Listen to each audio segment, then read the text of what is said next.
someone was fries or combo, they're a combo meal. I'm not sure I feel that. All right, guys. So any questions from homework? If you didn't get that handout from last time, if you didn't get that handout, I don't have it for you right now. Too bad. You can come by the office or email me for it. I didn't bring any. The one with the beers and the grades and the stuff. Okay, so that's not with me currently. I think at some point it fell on my book and I just forgot to put it back in. So it's back in my office.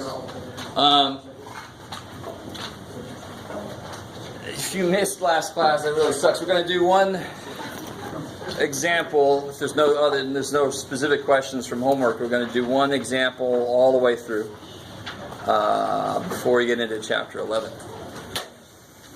Yeah. Cool. Yes. So next week we're going to start reviewing for the final?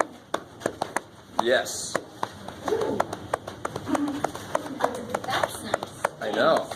So this Thursday, let's have a quiz. What?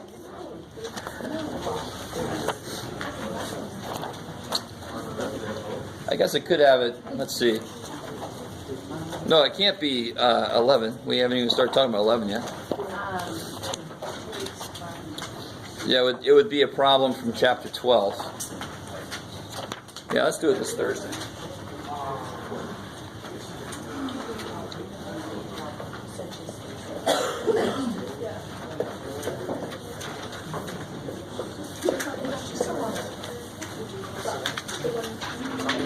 All right.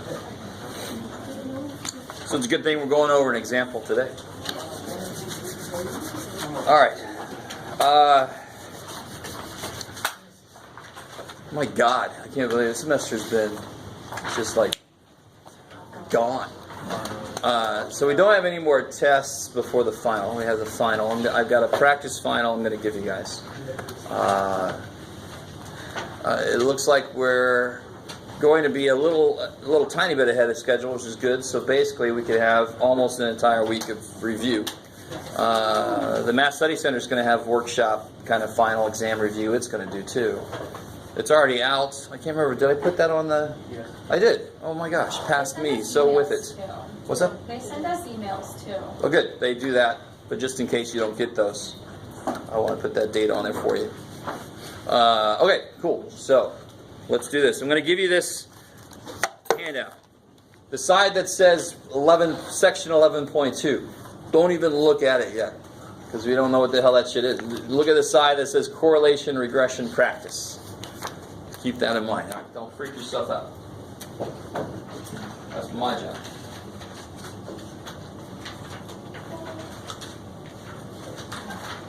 You're supposed to say you do your job well. Teacher So in much. the Good teaching. Freaking us out.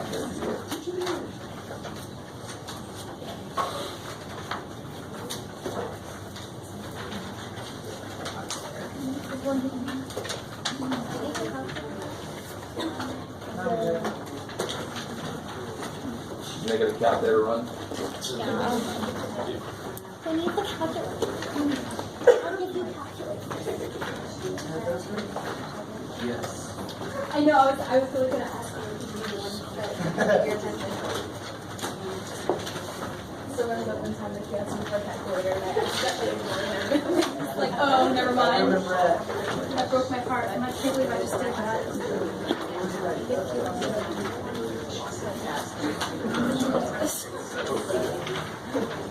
It's the other one.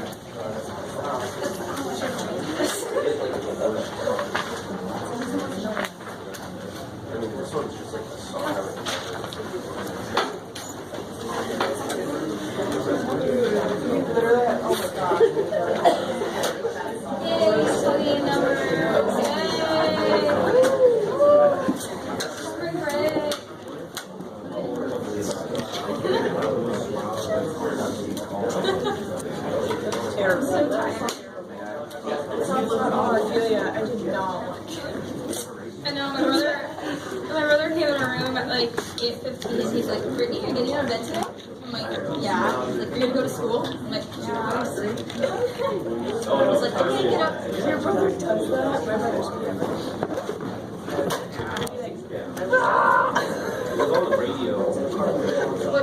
All right, guys. So, if you weren't here last time, this is actual data, by the way. This is from final I gave maybe about 5 years ago or something. I can't remember. And at the time, this came right out of the Census Bureau's website. So I like taking actual data and doing correlations that maybe nobody else is doing. So if you weren't here last time, the very first thing to do is the most exciting part. Put all these numbers in the list 1 and list 2. So one part of the book, one part of this curriculum that I purely do on the calculator, because the formula is just sort of not the most informative formula.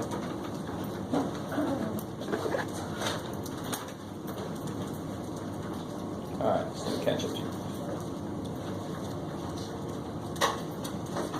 Hopefully, this is one situation where you can choose to keep the percentages as percentages, so that you don't have to put them in as decimals. Come on, why can't I see you? That's not very bright, this one. There we go.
Okay.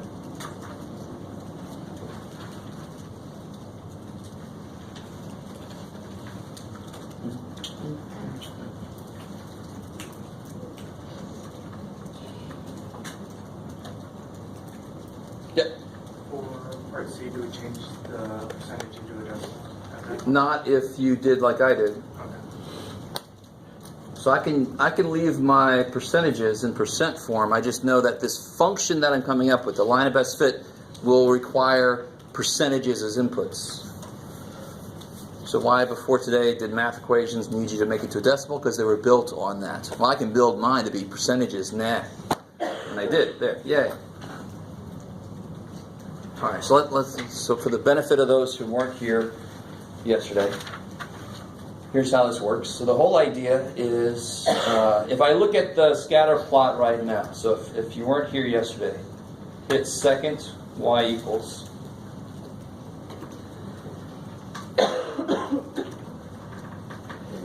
Oh, bless you. Look at that. Yeah, cool. And you want to turn this plot on. Yes, sir? How do we get, like, going through the catalog, how do we get it to show R? Because it doesn't have it on. Oh, okay.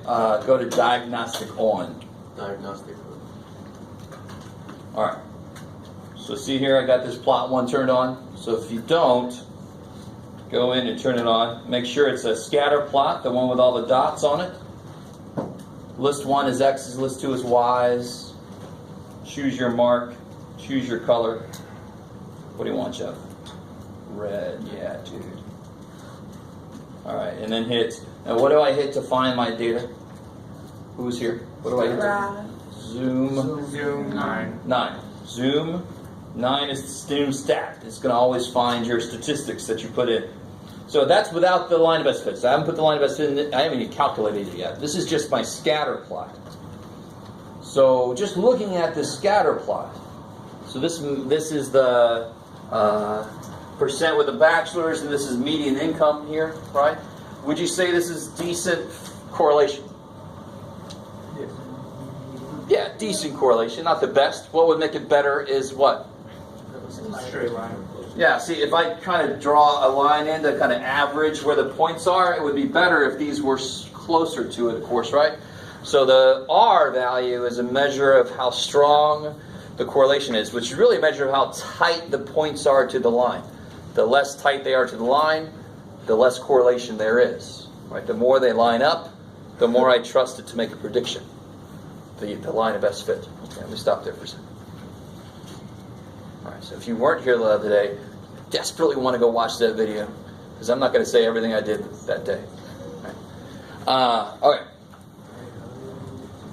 So I know my R should come out not perfect. You know, if I had to take a guess, I'd say 0.7. I don't even know. We're going to find out. And it's positive, so I know that my R is going to come out positive. So now how do I calculate my line of best fit? Where do I go? Stat calc for I like it. And I love there's two of them. And I think the book uses the equation A plus BX. But who cares? I could call it Z plus happy face X. It doesn't matter what symbols you use. Just know that the one in front of the X is the slope. Right? So I stay with me. That man, I beat my own record, put somebody to sleep. So number 4, linear regression. And you want to make sure, so for those of you, the older calculator, it's just going to come up as linreg. You just hit enter, because it defaults to list 1 and list 2. For me, I got to go through, this is kind of new. I didn't even really think about what this meant. This is kind of cool. It can actually store the regression equation in here if you have one of the newer calculators. So I can store it in the y variable y1. So it'll put it in there for me. It didn't used to be able to do that. So if you have the older calculator, you have to go into y equals and put it in. I haven't even tried it. Let's see if it works. I'm excited. Alright, so this is what I get. Does everybody get that? yeah. Okay, good. This is the right answer. So R came out to be better than I thought. R came out to be 0.8. Now I'm going to tell you on the test what R has to be to show evidence of correlation, but this is definitely evidence of correlation. I can't remember what it had to be. It was like 0.6 or something. That's 0.8, but is it like really strong positive correlation? No. It's decent positive correlation. Is that all right? So again, on the test, I'm going to make it one extreme or the other. I'm not going to make you figure out what adjective should I use. It's got hints of something, but not quite, no. All right. So my equation, so my R is 0.808, basically. 0.808. My Y, my line of best fit is going to be Y equals what? 1,140.369 Is it 4? X. Plus Plus 17,000. 17,000. 600.5. Put back out. I like it. So now I can put into the calculator. Well, it should be there for me already. Let's see. I'm excited. Oh, it's so awesome. Look at all that. But if you didn't have it in there already, just put in there 1140 point blah blah. And here's your X button right there next to your alpha button. There's your X button right there. Can you see my finger? Oh man. Oh, one drawback of this room is I don't have my little laser. There's your X. Yes, sir. Can you explain dealing with how to store that?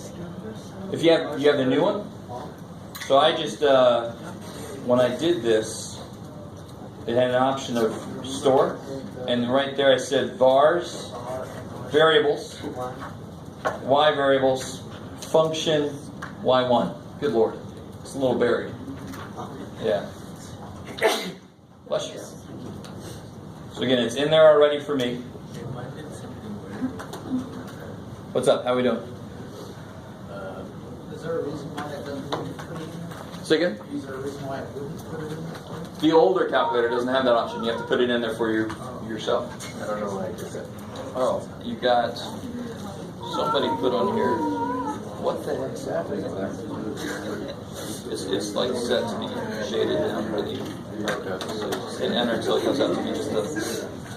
Yeah. There we go. Thank you. I All right, so now if I hit graph, it'll put in there the line of best fit. So that's like a visual average of all the points are. Linear average. Now I could fit it in a lot of different ways. In fact, I don't know if anybody's noticed, you have options in here. Do you see like number 5? Yeah. Quadratic regression. So that wouldn't come out with ax plus b, it would come out with ax squared plus bx plus c. Quadratic. Remember that? Oh shit, that'd be polynomial regression. So, that's not part of what we have to worry about. Just out of curiosity, that's what they would look like. And is the R, I don't know why the R is a little bit better here, but see there? See, it just gives you a quadratic formula. So if I had a bunch of data that kind of did this kind of thing, then obviously I'm going to try to fit it with parabolic, with quadratic. And you also have cubic, quartic, natural log, exponential, power, logistic, oh god, sine, if it's wavy. Anyway, good lord. That's enough of that. Let's come back to this. Go. Alright. Is everybody able to get here? Yeah. This is what you're going to have to come up and show me. Right? On the quiz and on the test. So on our quiz, we come up and show you. Yep, you show me that. That's it. I like it. What does it mean if the dots aren't displaying like sporadically? It's just a line. Your plot is on. Oh, that means your stat plot's not on. Okay, Yeah, so go to second stat plot. And it is on, but maybe it's just... Well, that's weird. Yeah, hit zoom. Once I'm back in. Zoom 9. Zoom stack is what it is. Zoom, the 9th option is zoom stack. Let's see if you're... And then your line... Hold on. Your line is not the right one. That's it. Yeah, you just got to put the right No, line for this I one. don't think that we practiced that yet. All right, how are we doing? I like it. Well, Jeff, we want this semester to be over. I know. I understand. We're so close. We're so close. All right, so let's answer some more questions here. Interpret R, I would say it's decent, positive correlation. That's what the R tells me. So don't just say weak correlation, say weak positive or weak negative. So I need two things. How strong is it, and is it positive or negative? If one of those things is left out, poor little dude's getting tired, then you'll lose points. Decent, positive correlation. What does this R tell us about the line of best fit? Two things you could tell me there. How close to that is to the line? Yeah, so will we trust the line of best fit?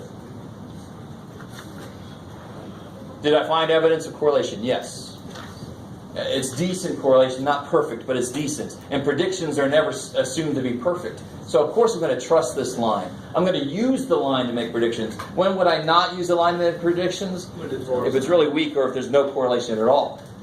Then screw the line. Right? But here, this is good. This is decent. This is 0.8. That's pretty good. So at what point do you draw the line? So again, if I could look it up, but I'm pretty sure for this one R had to be bigger than 0.5 or something. I can't remember. So I'm going to tell you that on the test or the quiz. I'll tell you what R has to be. And this is very related to the rejection region on a hypothesis test. You figure out how far enough away from, in this case, how far enough away from 0 is it? And then if we get further than that, so if it was 0.5 and we got 0.8, that's good evidence. Right? The closer you are to 1, the stronger the correlation. But the further above, in this case 0.5, the better evidence there is. All right, so we got both things kind of going for us. So the line of best fit, I like it. So David said that it's tight to the point. And we trust it to make predictions. Right? Better than, CNN predicting. They finally learned to shut their mouth for a little bit. Let's see. All right, so predict the median income for a state with 34.6% of its population with a bachelor's degree, or above.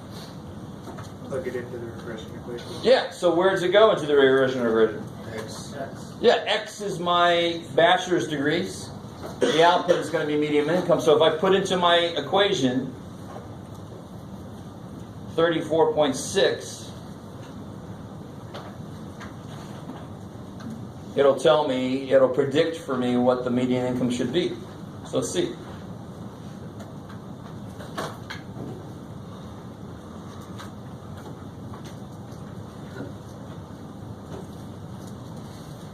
So I get 57,058. You can put the comma in the right place, yeah, that'd be a good start. $57,058. Is that what you guys get? And why do I say compared to Virginia? That also has Because Virginia has 34.6, and what was their median income? 55. And I'd say that's decently close. Decently close, right? And I knew it wasn't going to be perfect because my R is not that close to 1. So I'm okay with it being off a bit. If R was 1, it should have come out exactly the same.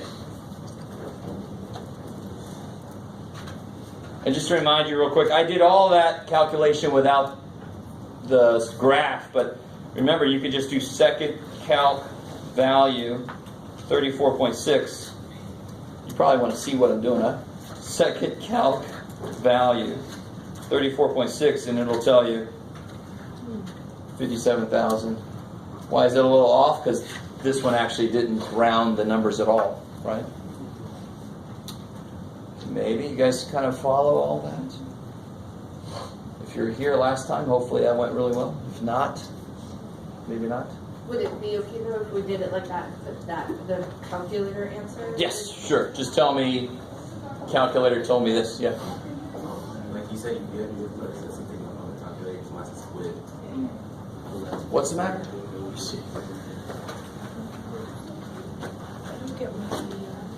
Rounded to 8. Yeah. Because he rounded to the next best. Yeah, but No, your Dimensions are not the same. Like his regression. Oh, you want the data in there. I think he put in. how we rounded it to 50,058. We got 57,057. But it just depends on how you round your. Did you? Maybe just put it Well, you know how to do it. Yeah. Well, we could have. We put the equation in there. It's just plugging it in. Would you also, because I did like 3 decimal places, so I got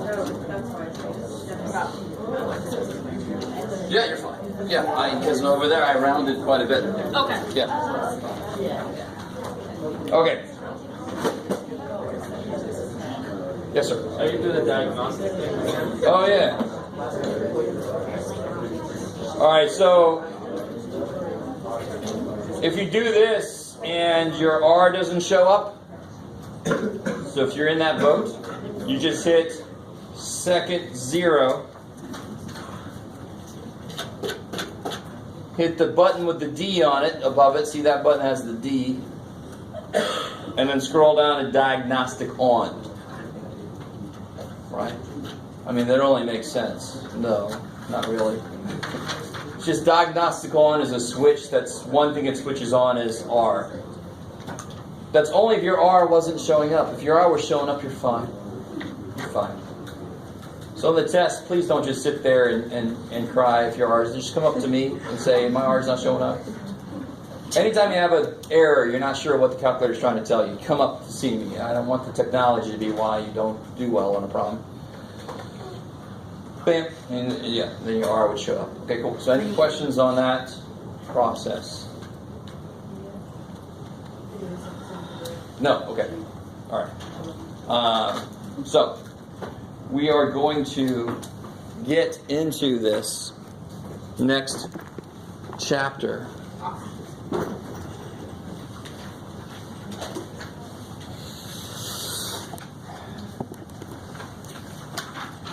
Very carefully.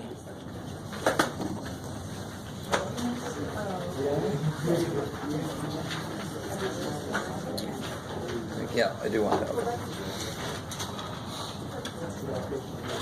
No deal. All right.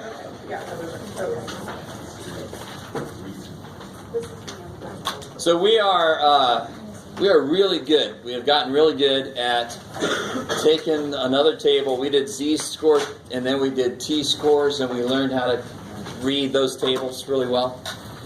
So we're about to get into something where it's our goal is sort of the same. We're going to test claims, right? We're not going to do every single little step, so don't freak out at me.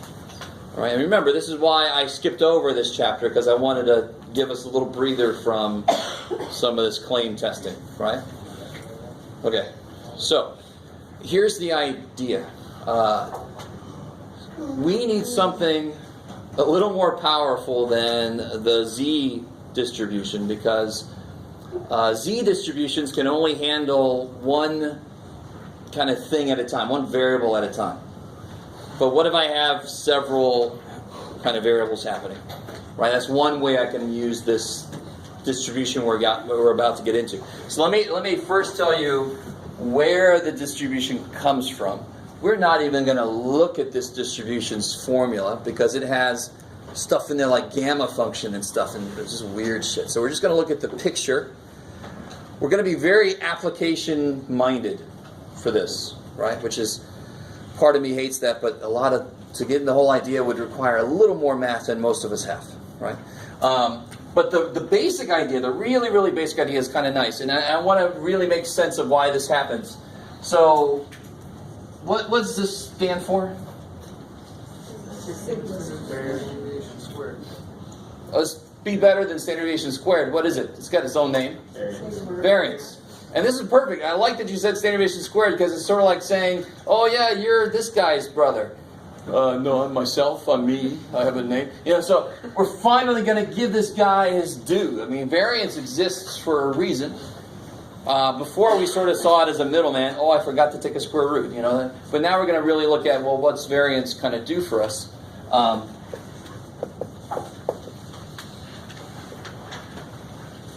And really, variance is better than standard deviation, because if I took a bunch of samples and I got like S1 squared and S2 squared and so forth from all these samples, every possible sample I could take, and I took the average, it would come out to be this. Now, if I did that with taking just standard deviations, it actually doesn't work. So we call that so like if I took means, if I take a bunch of means and then averaged all the means together, of course that's exactly the same as the population mean. We know that. Doesn't that sound familiar? That was central limit theorem. It only makes sense. Just because I don't go one at a time, if we go two at a time, it's the same freaking mean.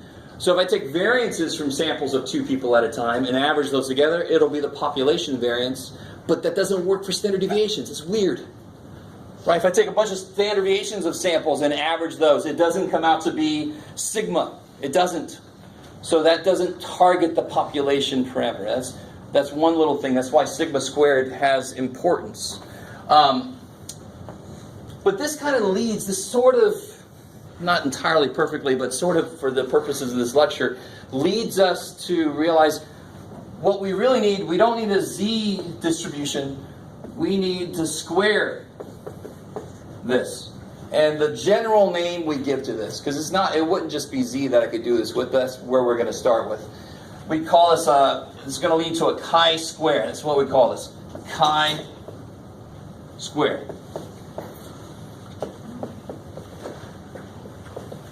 Distributions. And it's plural because just like the t distributions, there's I could have been more careful about this earlier, but I wasn't the point earlier. It's going to be a different shape based on the degrees of freedom, how large my samples are. It's going to have a different shape. So the first thing I'm going to do, let's see.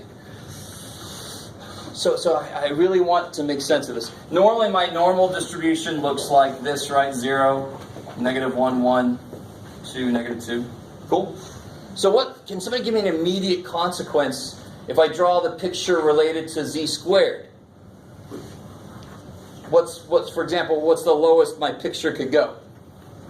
If this is my z, what would my z squared picture look like? You get rid of all the negatives. Yeah, it has to start at 0.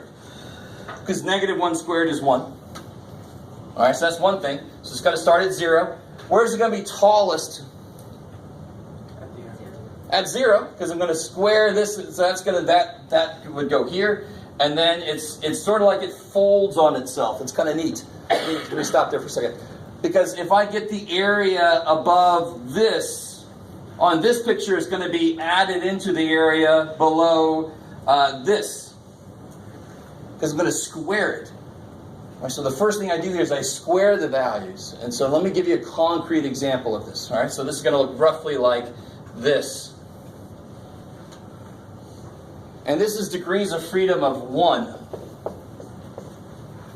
Okay. So for 2, 3, 4, the picture is going to look very different. But let me just get us to buy into this a little bit. So help me out with a very specific, remarkably specific example that I worked out ahead of time. 2.81 z-score. You have your z-score charts. Can you tell me what's in the area of 2.81? The area of the tail of 2.81.